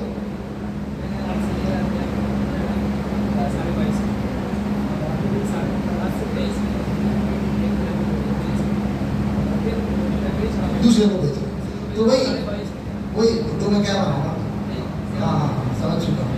تو وہی جیسے ہم نے کہا کہ اصلاً جو ہم نے کہا کہ اصل صحیح چینلس کو ہم کو جانا چاہیے, اس سے ہٹ کر جب ہم کر رہے ہیں تو وہ خود ایک سمجھو کہ مشتبہ ایکٹیویٹی ہو جس سے ہمیں بچنا چاہیے. فرسٹلی ہم کو خود سے بچنا چاہیے. سیکنڈلی یہ ہے کہ حکومت کے قانون سے ہٹ کر شکل اگر دیکھی جائے اور یدن بھی یدن معاملہ ہو رہا ہے تو شکل اپنی جگہ صحیح ہے, شکل اپنی جگہ صحیح ہے. اور اس سوال کا وقت کم ہے, سوال جلیل کھڑی. اور ایک چیز سوال یہ ہے کہ کریڈٹ کارڈ کا مسئلہ ہے آج کل. لوگ کیا ہے کریڈٹ کارڈ سوائپ کر کے پیسے نکال لیتے ہیں, لیکن اس کا وقت ہونے سے پہلے پیمنٹ پوری کر دیتے ہیں, تو اس پہ مطلب زیادہ اماؤنٹ نہیں لگتا. تو یہ کیسا ہے؟ اسی طرح ای ایم آئی پہ فریج وغیرہ خریدنا, گھر پہ سامان خریدنا, اگر ٹائم پہ پیسے بن گئے تو زیادہ کاسٹ نہیں لگتا, لیکن اگر ٹائم چلے گیا تو اس میں زیادہ اماؤنٹ لگتا ہے.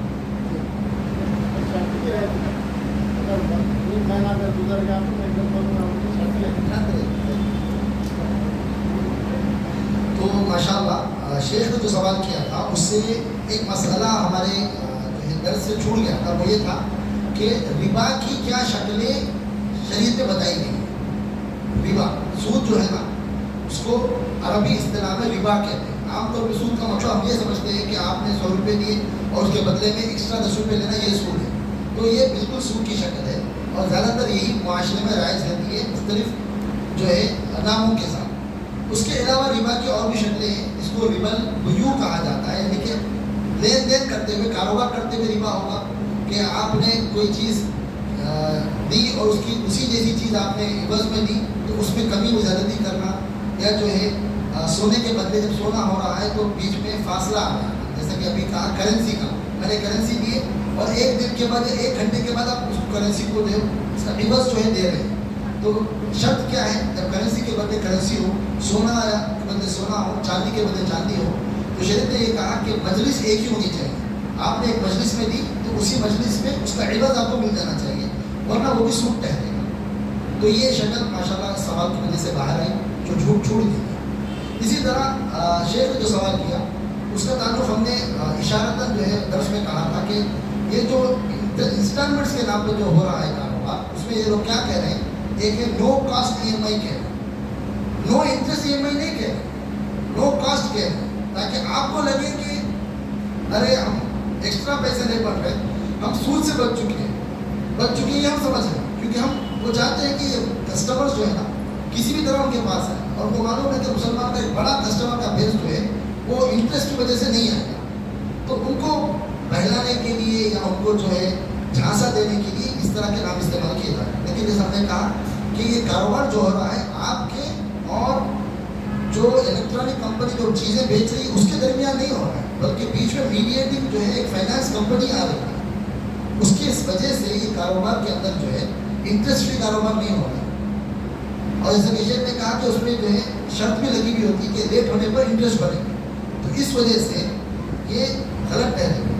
تو حل کیا ہے؟ حل یہی ہے کہ ہم ایز اے کمیونٹی اس متبادل کا مطالبہ کریں, ڈرافٹ بنائیں, ہم اپنی کمیونٹی کے حساب سے اس کا اسٹرانگ ریپرزنٹیشن کریں کمپنیز کے سامنے بھی اور حکومتوں کے سامنے بھی, کہ ہمارے لیے نو کاسٹ ای ایم آئی نہیں, نو انٹرسٹ ای ایم آئی کا سسٹم لاؤ. کیسے لائیں گے؟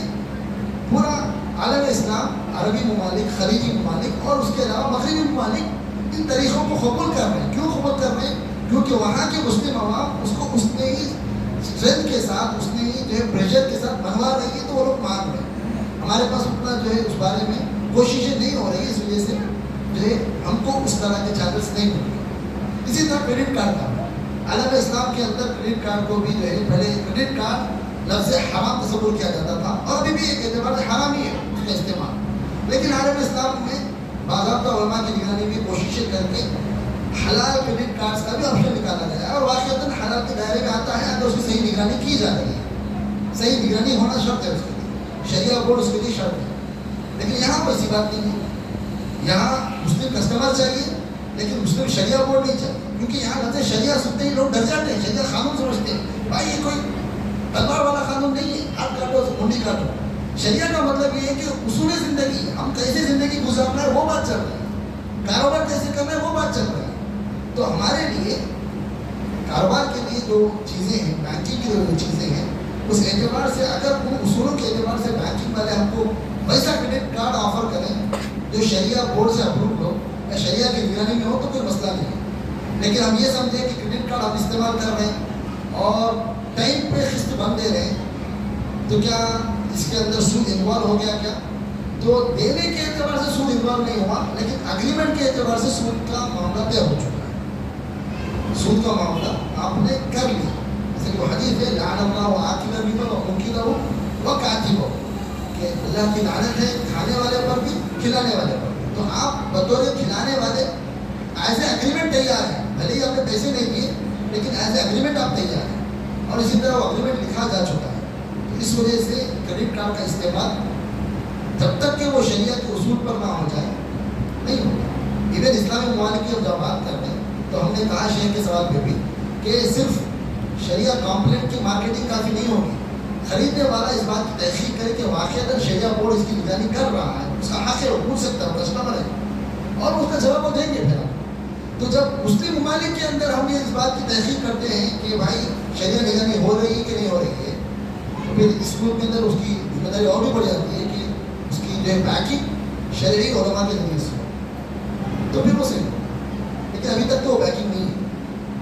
شیخ آخری سوال ہے, ہیلتھ کارڈ کے بارے میں ذرا بتائیے نا.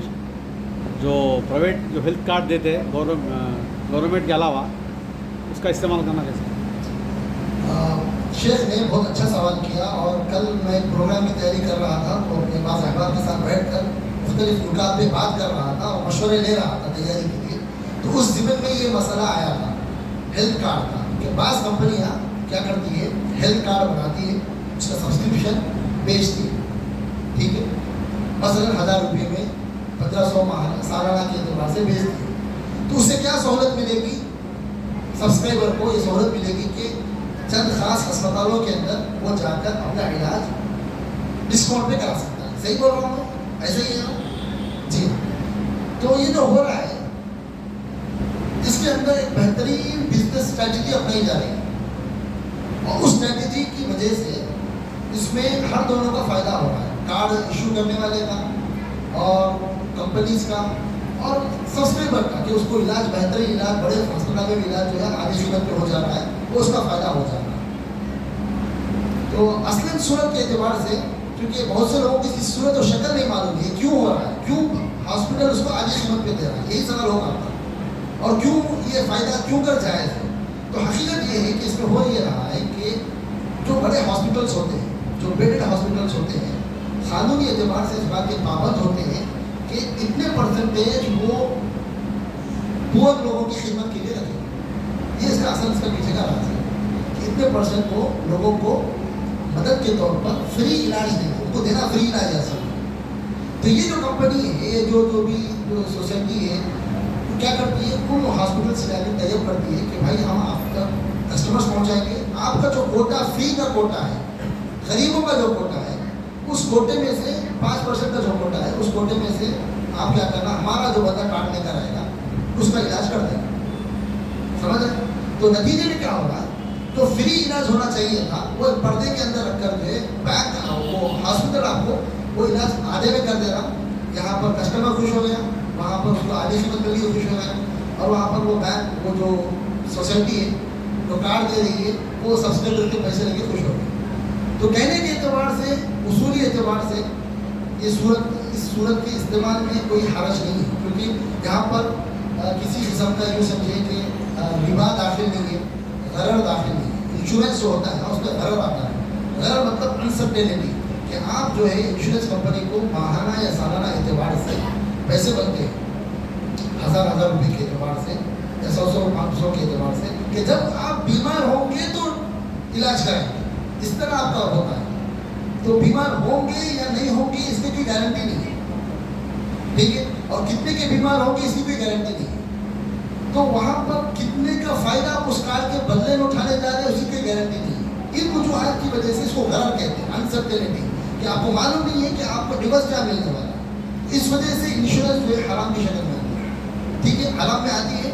لیکن جمعیت علماء نے اور بہت سے دیگر جو ہے اکیڈمیز نے ہیلتھ کے مسئلے کے اندر, میں فتویٰ نہیں دے رہا ہوں, ہیلتھ کے مسئلے کے اندر مجبوری کی صورت میں کہ کسی کو علاج کرانے کے مسائل ہیں اور ایسے ہیں کہ وہ علاج کرنے کے قابل نہیں ہے, تو وہ شخص شخصی اعتبار سے علماء سے رجوع کر کے فتویٰ لے اور جو ہے ہیلتھ انشورنس کرائے. اس کی میں جیسے کہا کہ آج حالت یہ ہو گئی ہے کہ ہم غریبی کے اتنے کنارے پہنچ چکے ہیں کہ ایک بندہ بیمار پڑ گیا گھر کا تو ہم غریبی کے اندر گئے, وہ عالم میں ہے, یا تو علاج کراؤ یا پھر جو ہے جان جانے دو, اس طرح کے معاملات پیش آتے ہیں. تو اس وجہ سے اتنے خطرناکیوں سے بچنے کے لیے ہیلتھ انشورنس کو ان علماء کے فتوے کے اعتبار سے, جیسے ہر کوئی, ہم عام فتویٰ نہیں دے رہے کہ ہیلتھ انشورنس جائز ہے, جا کے ہیلتھ انشورنس کرا لو, نہیں, بلکہ مجبوری کو رکھتے ہوئے ہر کوئی اپنی شخصی مسئلے کو رکھ کر فتویٰ لے کر چاہے تو ہیلتھ انشورنس کروائے, ٹھیک ہے.